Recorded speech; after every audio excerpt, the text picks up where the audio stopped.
नमस्कार दोस्तों, मैं आनंद प्रकाश एक बार फिर से आपका आपके अपने YouTube चैनल फिजिक्स टूल में आपका हार्दिक अभिनंदन और स्वागत करता हूं और आशा करता हूं कि हमारी टीम द्वारा अपलोड किए गए वीडियो आपको लगातार पसंद आ रहे होंगे और उन्हें आप भली भांति पूरा देख भी रहे होंगे। इसी कामना के साथ मैं आज एक बार फिर से आपके सामने एक नया वीडियो लेकर के प्रस्तुत हूँ, नया भाग लेकर के प्रस्तुत हूँ। पार्ट नंबर 20 में आज आपके लिए लेकर आया हूँ, जिसमें अपने श्वसन तंत्र से संबंधित कुछ महत्वपूर्ण घटकों का अध्ययन कर रहे हैं। श्वसन तंत्र से संबंधित कुछ महत्वपूर्ण जानकारियाँ पढ़ रहे हैं, क्या क्या किस प्रकार से वो प्रक्रिया संपन्न होती है। इसका पीछे वाला भाग जो मैंने बनाया था वो बीच में रह गया था, जो मतलब टेक्निकल प्रॉब्लम इंटरनेट की इशू की वजह से, तो मैंने वो वहीं समाप्त किया था ताकि वीडियो बड़ा न बन जाए। लेकिन फिर भी कभी कभार तो वीडियो बड़ा हो ही जाता है, न चाहते हुए भी बन जाता है, उसके लिए हमें समस्या का सामना करना पड़ता है। ठीक है, तो श्वसन तंत्र में अपने जो अध्ययन कर रहे हैं उसमें मैं दिखाना चाहूँगा आपको, इसके इसी पेज पर जस्ट करवा रखा है वो। ये पढ़ा था आपने श्वसन मांसपेशियाँ, श्वसन का क्रिया विज्ञान, श्वसन मांसपेशियाँ ऊपर अध्ययन किया था, किस प्रकार से गैसों का आदान प्रदान होता है, और श्वसन का क्रिया विज्ञान, ठीक है ना, जिसमें यानी इसमें क्या बताया था कि फेफड़ों में गैसों के आदान प्रदान के लिए मांसपेशियों की आवश्यकता होती है। ये पता ही है अपने को, फेफड़ों में गैसों के आदान प्रदान के लिए मांसपेशियों की आवश्यकता होती है, जो कि श्वास लेने व छोड़ने में मदद करती है। श्वास लेने और छोड़ने में वो क्या करती है, हमारी एक प्रकार से सहायता या मदद करती है। और मुख्य रूप से श्वसन के लिए मध्यपट या डायफ्राम उत्तरदायी रहता है। ये कंकाल पेशी से बनी हुई एक पतली चादरनुमा संरचना होती है बच्चों, जो वक्षस्थल की सतह पर पाई जाती है। वक्षस्थल यानी छाती।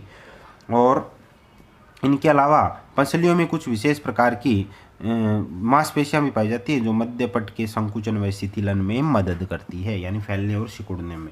फिर था आगे बच्चों श्वसन का क्रिया विज्ञान, जो महत्वपूर्ण भाग है, कैसे चलता है ये, यानी श्वसन प्रक्रिया किस प्रकार का एक भाग है, कैसे वो संपन्न होती है, उसके बारे में बताया है कि कैसे उसका क्रिया विज्ञान चलता है। तो फुफ्फुसीय वायु संचालन फेफड़ों में वायु के अंदर आने व बाहर निकलने की ऐसी प्रक्रिया है, ये बता दिया। फुफ्फुसीय यानी फेफड़ों में जो वायु का संचालन है, फुफ्फुसीय वायु संचालन फेफड़ों का ही नाम है।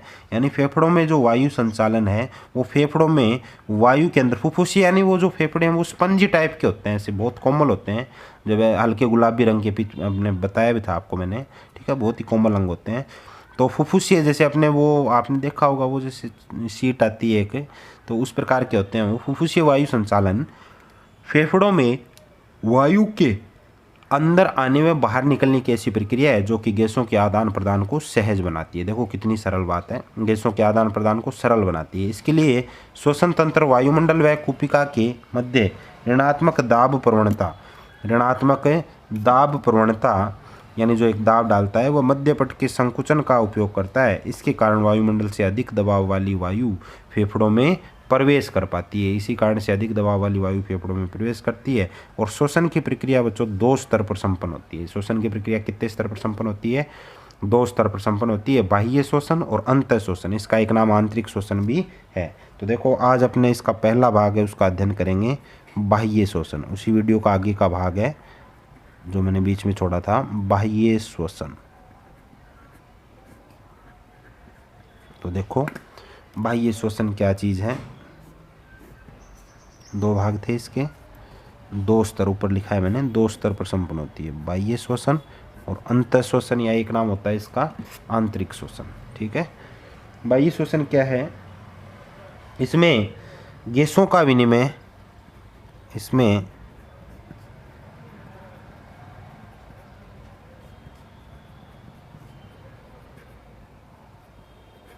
गैसों का विनिमय हवा से भरी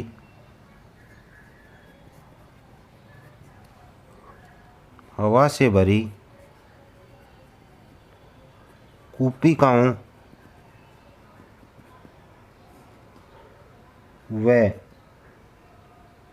जो हवा से जो कूपिका भरी रहती है ना, हवा से भरी कूपिकाओं तथा केशिकाओं में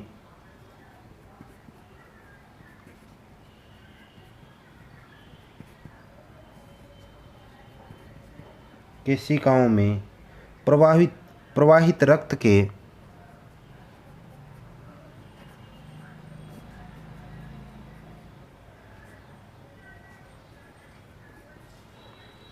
के मध्य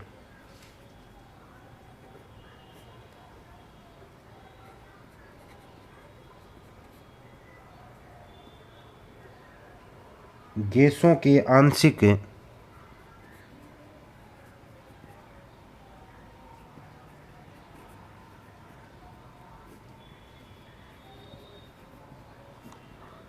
दबाव के अंतर के कारण होता है।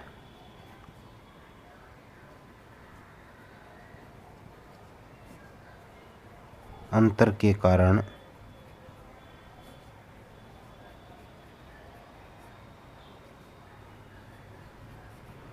दबाव के अंतर के कारण होता है।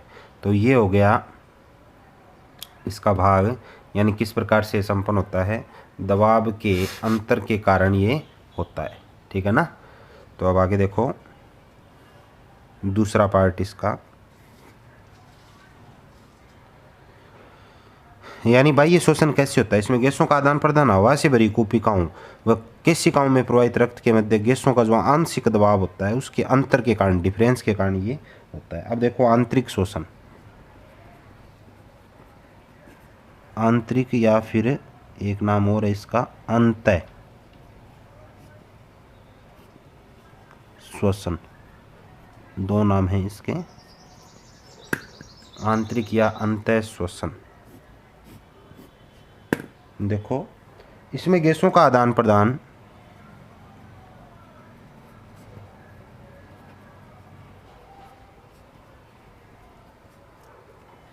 गैसों का आदान प्रदान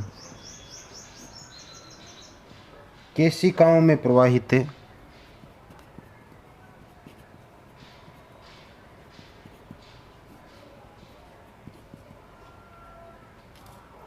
केशिकाओं में प्रवाहित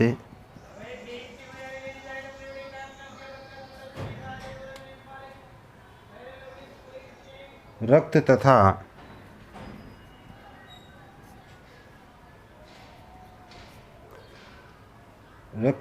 ऊतकों के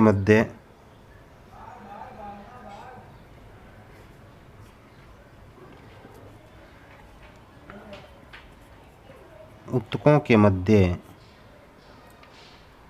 विसरण के माध्यम से होता है। विसरण के माध्यम से होता है। विसरण के माध्यम से ये प्रक्रिया संपन्न होती है। ठीक है, देखो दिखाई दे रहा होगा।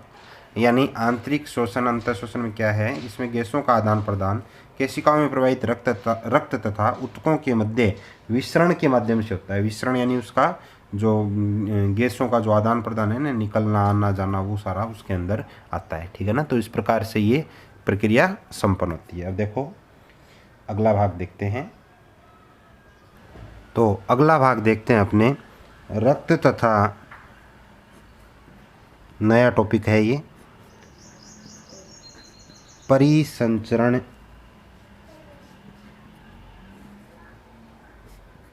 तंत्र। ठीक है, नया टॉपिक आ गया है ब्लड के बारे में, यानी ब्लड एंड सर्कुलेटरी सिस्टम, यानी परिसंचरण तंत्र जो चलता है, सर्कुलेशन जो होता है उसके बारे में क्या चीज़ है, तो उसका अपने अध्ययन करेंगे। नया टॉपिक है ये, वो समाप्त हुआ। ऊपरी श्वसन तंत्र, निचला श्वसन तंत्र वो समाप्त हो गया। ठीक है, अब रक्त के बारे में अपने अध्ययन करेंगे। ठीक है, रक्त तथा परिसंचरण तंत्र। तो सबसे पहले बच्चों देखो रक्त क्या चीज़ है, ब्लड क्या चीज़ है, इसकी डेफिनेशन देखते हैं। तो ये आपको जानना अति आवश्यक है। परिभाषा पूछी जाती है, रक्त क्या चीज़ है, इम्पोर्टेंट चीज़ है ब्लड। ठीक है, तो ये इम्पोर्टेंट है, इसकी डेफिनेशंस रक्त क्या है। ठीक है, तो देखो सबसे पहले ध्यान देना बच्चों, इसमें ये चीज़ आनी अति आवश्यक है रक्त वाले में। रक्त एक तरल संयोजी ऊतक है। रक्त एक तरल संयोजी ऊतक है जो मानव अन्य पशुओं में आवश्यक पोषक तत्व व ऑक्सीजन को कोशिकाओं में तथा कोशिकाओं से उपापचयी अपशिष्ट उत्पादों से तथा कार्बन डाइऑक्साइड का परिवहन करता है। कार्बन डाइऑक्साइड का क्या करता है, परिवहन करता है कोशिकाओं तथा चयापचयी अपशिष्ट उत्पादों। ठीक है ना, चयापचयी अपशिष्ट उत्पादों या मेटाबॉलिक वेस्ट प्रोडक्ट कह देते हैं। चयापचयी का अर्थ होता है मेटाबॉलिक। ठीक है, जैसे मतलब अपने जो मोटापा बढ़ता है वो मेटाबॉलिक की वजह से बढ़ता है, ठीक है, जो अपने शरीर के लिए आवश्यक नहीं होते हैं, ठीक है ना, ठीक है। तो उसमें कुछ आवश्यक होते हैं, कुछ अनावश्यक चीज़ें भी अपने शरीर में होती हैं, ठीक है ना। तो अलग अलग प्रकार के मैटर अपने शरीर में पाए जाते हैं। अनावश्यक तो फिर अपशिष्ट के माध्यम से बाहर निकाल दिए जाते हैं, ठीक है। तो क्या कहोगे इसकी परिभाषा? रक्त, बहुत ही अच्छी डेफिनेशन है, रक्त एक तरल संयोजी उत्तक है। देखो एक नंबर का आता है तो ये लाइन बहुत महत्वपूर्ण है। ऐसे नहीं लिखना कि ये काले कलर का होता है, लाल कलर का होता है, पीले कलर का होता है, जैसे फालतू बातें मतलब इधर उधर से घुमा के वो लिखने का कोई तात्पर्य नहीं है, ठीक है। ब्लड का कलर तो कैसा होता है सभी जानते हैं, लेकिन मैंने बताया आपको, उदाहरण दिया, ये काले कलर का होता है, कभी चोट लगने पर काला भी हो जाता है। ऐसे वो फालतू बातें लिखने का कोई तात्पर्य यहाँ तो कोई नहीं है। तो रक्त एक तरल संयोजी उत्तक है, ठीक है। लाल कलर का होता है तो सभी जानते हैं, ठीक है। जो तरल संयोजी उत्तक है, ये इंपॉर्टेंट चीज़ है। रक्त एक तरल संयोजी उत्तक है जो क्या काम करता है, आगे देखो। मानव व अन्य पशुओं में, जो मानव व अन्य पशुओं में,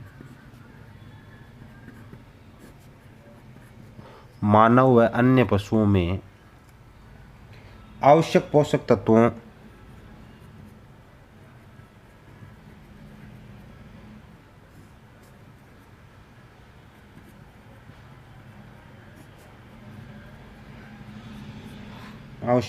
तत्वों व ऑक्सीजन को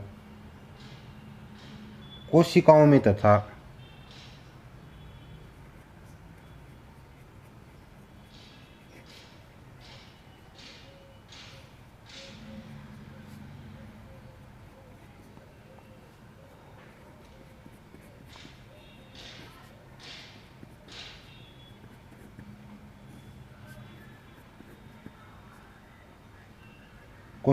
तथा कोशिकाओं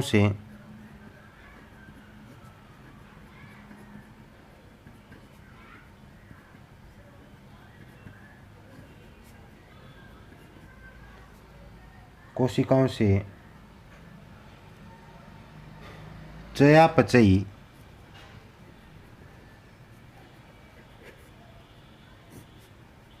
यानी मेटाबॉलिक, चयापचयी अपशिष्ट उत्पादों तथा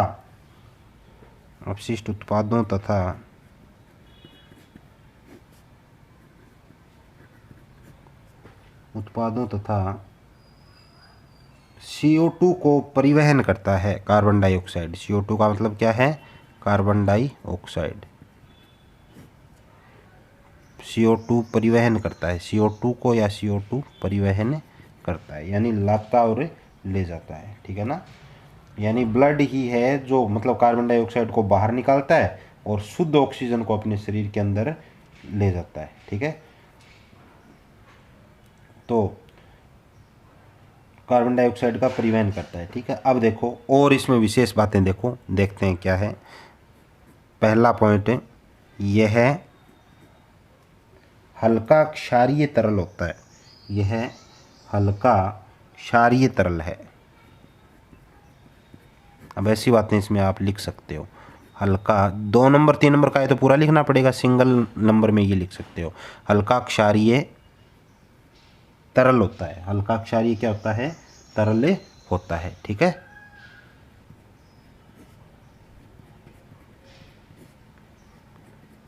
यह हल्का क्षारीय तरल होता है जिसका निर्माण लाल अस्थि मज्जा में होता है, जिसका निर्माण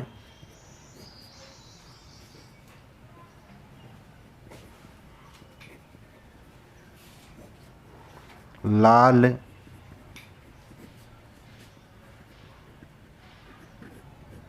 अस्थि मज्जा में होता है। जिसका निर्माण कहाँ होता है? लाल अस्थि मज्जा में होता है, जिसका निर्माण लाल अस्थि मज्जा में होता है। अगला पॉइंट देखो,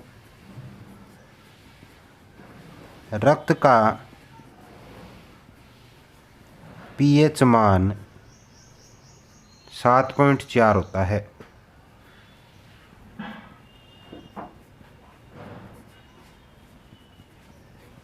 रक्त का पीएच मान कितना होता है? 7.4 होता है। ये इसका पीएच मान होता है जो कि कितना होता है? 7.4 होता है। ठीक है, तो ये भी इम्पोर्टेंट बात है। अगला देखो, भ्रूण अवस्था तथा नवजात शिशुओं में, भ्रूण अवस्था तथा नवजात शिशुओं में भ्रूण जो बच्चा बनता है ना, उस टाइम की कंडीशन को भ्रूण कहते हैं। भ्रूण अवस्था व नवजात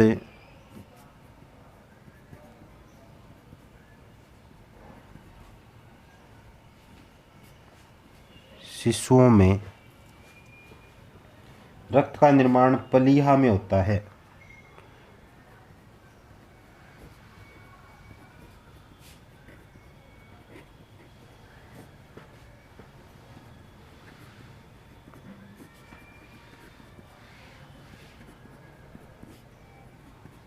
रक्त का निर्माण प्लीहा में होता है और एक सामान्य व्यक्ति में लगभग एक सामान्य व्यक्ति में लगभग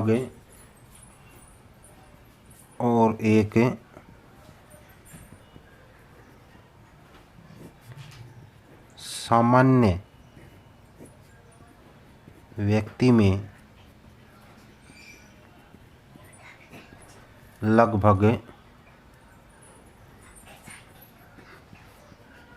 5 लीटर रक्त होता है। 5 लीटर रक्त होता है।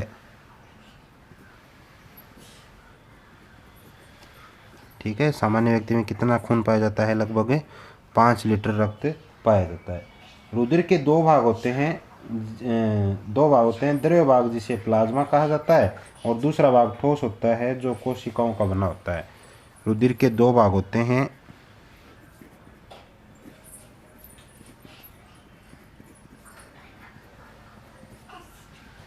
रुधिर के दो भाग होते हैं, द्रव्य भाग जिसे प्लाज्मा कहा जाता है, द्रव्य भाग प्लाज्मा कहलाता है,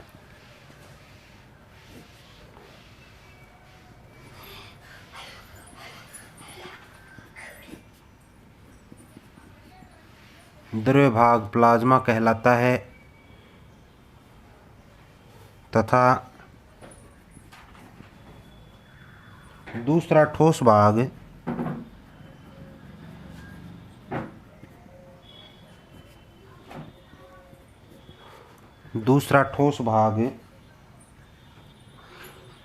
जो कोशिकाओं का बना होता है, दूसरा ठोस भाग होता है जो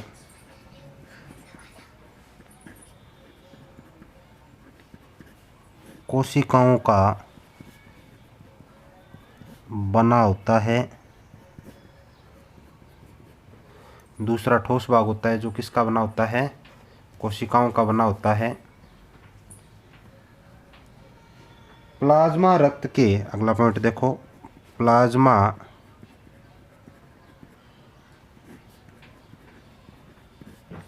रक्त के 55% भाग का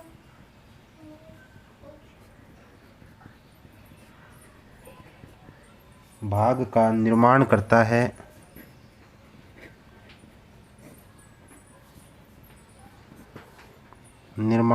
है।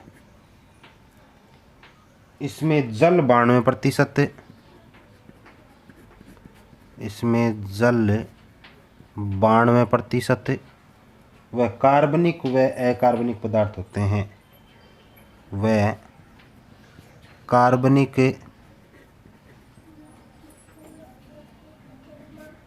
तथा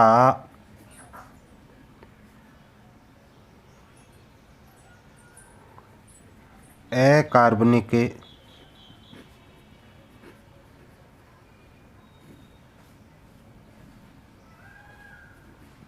पदार्थ होते हैं।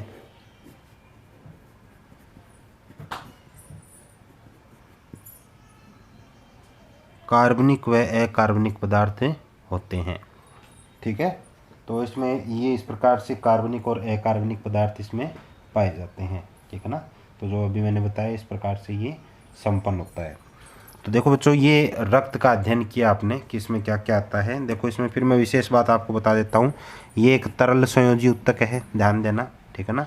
तरल संयोजी उत्तक है, जो किस प्रकार से काम करता है वो मैंने बता दिया, ठीक है, इम्पोर्टेंट चीज़ है। और ये हल्का क्षारीय तरल है जो अस्थिमज्जा में, इसका पीएच मान, ये इम्पोर्टेंट क्वेश्चन, यहाँ 1 नंबर का क्वेश्चन, रक्त का पीएच मान कितना होता है। भ्रूण अवस्था और नवजात शिशुओं में रक्त का निर्माण पलिया में होता है, ये भी ध्यान देना। भ्रूण अवस्था और नवजात बच्चे होते हैं उसमें रक्त निर्माण पलिया में, और सामान्य व्यक्ति में लगभग 5 लीटर रक्त पाया जाता है। रुधिर के 2 भाग होते हैं, द्रव्य भाग प्लाज्मा कहलाता है, द्रव्य भाग क्या कहलाता है, प्लाज्मा। दूसरा ठोस होता है जो कोशिकाओं का बना होता है। प्लाज्मा रक्त के 55% भाग का निर्माण करता है, ये भी ध्यान देना।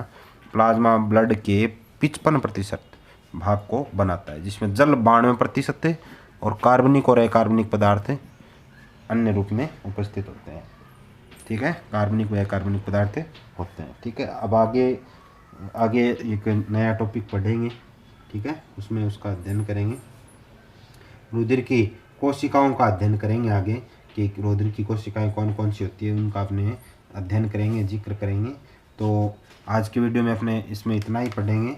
आगे एक आने वाली वीडियो में अगले पॉइंट का अध्ययन करेंगे। तब तक के लिए धन्यवाद, और मैं आगे एक नया भाग आपके सामने लेकर प्रस्तुत रहूँगा आगे की वीडियो में। और इस वीडियो में इतना ही पढ़ेंगे, और जाते जाते यही गुजारिश करूँगा कि आप अपने इस YouTube चैनल को ज़्यादा से ज़्यादा शेयर कीजिए। वीडियो पसंद आता है तो उसे लाइक करना मत भूलिए, ठीक है, लाइक ज़रूर कीजिए। और आप इसको ज़्यादा से ज़्यादा अपने दोस्तों मित्रों से सब्सक्राइब करवाइए, ताकि हमारे काम करने का उत्साह लगातार इसी प्रकार से बना रहे। और घर पे रहिए, सुरक्षित रहिए। तब तक के लिए धन्यवाद। जय हिंद, जय भारत।